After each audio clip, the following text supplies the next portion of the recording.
So আজকে ঘুড়ি উড়াতে গিয়ে দেখা মিলল এক বিশাল বড় ড্রাগন ঘুড়ি। দেখতে পাচ্ছেন কত বড় এক ঘুড়ি, যাকে কন্ট্রোল করতে লাগে অনেকজন মানুষ। তার সাথে আমরা আমাদের এই ছোট্ট ঘুড়িটি উড়াবো এবং কিভাবে উড়াবো সম্পূর্ণ ভিডিওটি দেখতে থাকুন। আচ্ছা আগে দেখ খেলো মাইকটা ঠিক আছে নি? হ্যাঁ ঠিক আছে। আসসালামু আলাইকুম গাইস, কি অবস্থা আপনাদের সকলের? চলে আসলাম আজকে নতুন একটি ব্লগ নিয়ে। সো দেখতে পাচ্ছেন এখন আমি আছি নোয়াখালীতে, আর আমার গ্রামে এসে আজকে আমি ঘুড়ি উড়াতে যাব। তো আপনারা হয়তো এখন একটু অবাক হতে পারেন যে কখন আমি গ্রামে চলে গেলাম আর গ্রামে চলে গিয়ে আমি এখন ঘুড়ি উড়াতে যাচ্ছি। সো গাইস আপনাদেরকে বলে রাখি, আমার এই ব্লগটি হচ্ছে প্রায় 1.5 বছর আগের। আমি এখনো এটিকে এডিট করিনি, কিন্তু আজকে আমি এডিট করে আপনাদের জন্য এটা আমার ফেসবুক পেজে ছাড়তে যাচ্ছি। তো আপনারা যারা যারা আমার পেজটি দেখছেন অবশ্যই ফলো করে আমার এই ভিডিওতে একটি লাইক করে কমেন্ট করে দিবেন, আর পারলে একটু শেয়ার করে দিন। বোঝে নিতে একটু ফলো করে দিলে ভালো লাগে আর কি। সো দেখতে পাচ্ছেন কত সুন্দর ধান ক্ষেতের মাঝখান দিয়ে আমরা এখন হাঁটি হাঁটি পা পা করে চলে যাচ্ছি আমাদের মূল ভূখণ্ডে, যেখানে আমরা ঘুড়ি উড়াবো। সো দেখতে পাচ্ছেন এখানে আমার ছোট ভাই আমাকে সাবধান করছে যে এখানে সাপটাপও থাকতে পারে, বাট আই ডোন্ট কেয়ার ভাই, আমার কোনো প্যারাই নেই। দেখতে পাচ্ছেন কত সুন্দর ধান ক্ষেত, এখানে কিন্তু এখন ধানের মৌসুম চলছে, তবে অনেক জায়গায় কিন্তু ধান কাটা অলরেডি হয়ে গিয়েছে, আর আমরা এখন সেই জায়গায় যাব। অনেক বড় খালি জায়গা যেখানে আমরা ঘুড়ি উড়াতে পারবো সুন্দরভাবে। চলুন সরাসরি সেখানে যাওয়া যাক। সো গাইস দেখতে পাচ্ছেন আমি এখন চলে আসছি মাঠের মাঝখানে। আর একটি বিষয় হচ্ছে এখানে কিন্তু সবাই ধান টান কেটে ফেলেছে। সো দ্যাটস ওয়াই আমরা এখন মাঠের মাঝখানে চলে এসেছি, আর এখানে আমাদের ঘুড়ি উড়াতে সুবিধে হবে। সো একটা বিষয় হচ্ছে গ্রামে কিন্তু মানুষজন সাধারণত একজনে ধরে, আরেকজন দূর থেকে ঘুড়িটা উপরে ওঠায়। সো আরেকজনে ধরে দৌড় দেয়, বাট যেহেতু এখানে হালকা পাতলা বাতাস আছে সেহেতু আমি নিজের হাতে একাই ঘুড়িটি ওড়ানোর চেষ্টা করবো। আর যদি ঘুড়িটি না ওড়ে দেন সামিন আমাকে হেল্প করবে।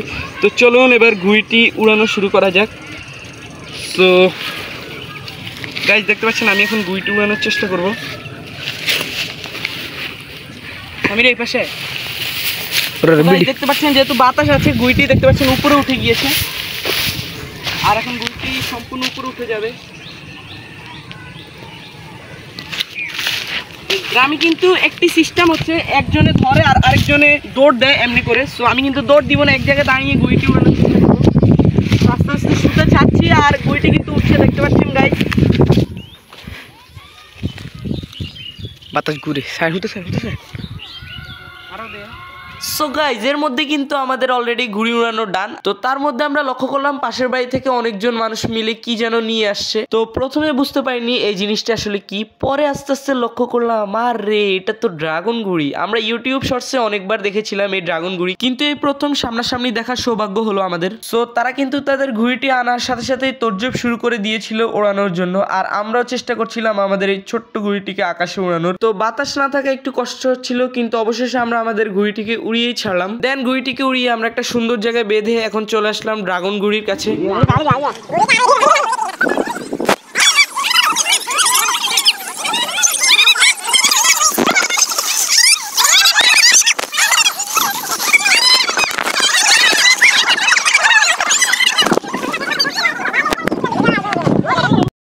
সো গাইস তাদের বক বক শুনতে শুনতে মাথা মুথা গরম হয়ে গিয়েছে, কিন্তু তারা এখনো তাদের ঘুড়িটি আকাশে ওড়াতে পারেনি। তাই আমি এখন চলে আসলাম আমাদের ঘুড়ির কাছে। দেখতে পাচ্ছেন এখান থেকে ঘুড়িটিকে দেখতে কত সুন্দর লাগছে, আর ঘুড়িটি কিন্তু এক জায়গায় বসে আছে, বেশি নড়ছেও না চড়ছেও না। সো আমার কাছে এই দৃশ্যটি খুবই ভালো লাগছিল, আর আপনাদের কাছে কেমন লেগেছিল অবশ্যই কমেন্ট বক্সে জানিয়ে যাবেন, আর অবশ্যই আমার পেজ একটা ফলো করে দিবেন। তো চলুন এখন আবার ড্রাগন ঘুড়ির কাছে যাওয়া যাক।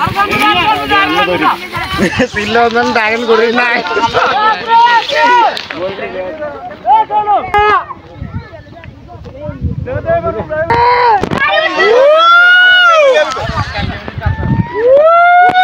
এরে ছোড়ুক না ধরিস রে, ছোড়ুক না ধরিস না, আটটা কাটি ফেলে দেব।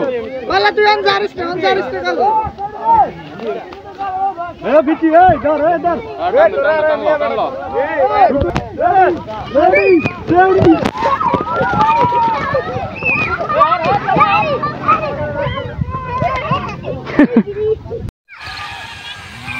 এইটাকে হালতামি কারণে গুণি উড়েন, এটা সাড়ে এনে গুণি গিয়ে সাড়ে দৌড়ও তো দেয় না, এই তারা সাড়ে এনে এসব হালতামি কারণে গুণি উড়েন।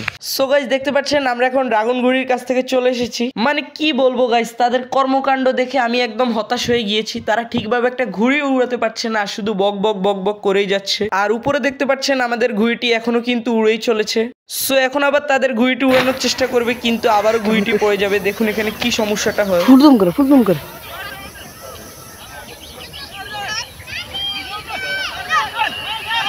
রুড়ি গেছে ও সেই শাড়িটা না দন্ডে তারা মা ওরা খোদার গাজিব গেলা এ মাগি শোনা ছাড়ে না তারা বক করে এটা সো গাইস এখানে সমস্যাটা হচ্ছিল তারা ঘুড়ির যে মাথা সেটা ধরে রাখছিল সেটাকে ভালোভাবে ছাড়তে পারেনি আর ভালোভাবে দৌড়াতে পারেনি খালি দৌড়ে আবার থেমে যাচ্ছিল এটাই ছিল তাদের মধ্যে ভুল যার কারণে তাদের ঘুড়িটি আর উড়াতে পারেনি সো গাইস এখন আজান দিয়ে দিচ্ছে আর আমরা এখন দেখতে পাচ্ছেন গুড়িটা নামাচ্ছি এই যে দেখতে পাচ্ছেন সামির সুতা করছে সো আমরা এখন আমাদের গুড়িটা নামাচ্ছি তাড়াতাড়ি বাসে যেতে হবে আর এই হিন্দু বাড়ি থেকে একদল লোক চাইনিজ গুড়ি নিয়ে এসেছিল চাইনিজ ড্রাগন স্নেক গুড়ি সো দেখতে পাচ্ছেন এটা তাদের প্ল্যান ফ্লক হয়ে গিয়েছে মানে তাদের গুড়িটা আর উড়েনি সো আমরা তাদের গুড়িটা কিছুক্ষণ দেখলাম সো এখন আমরা আমাদের গুড়িটা নামাচ্ছি আর আমরা কিছুক্ষণ পর বাসে যাব সো সামির এখন গুড়িটা করছে সো আপনাদেরকে একটু সুতার এখান থেকে দেখাই তাহলে দেখতে পারবেন যে এই যে দেখুন সুতা আর ওই যে গাইস দূরে গুড়িটা যাই না আপনারা দেখতে পাচ্ছেন কিনা একটু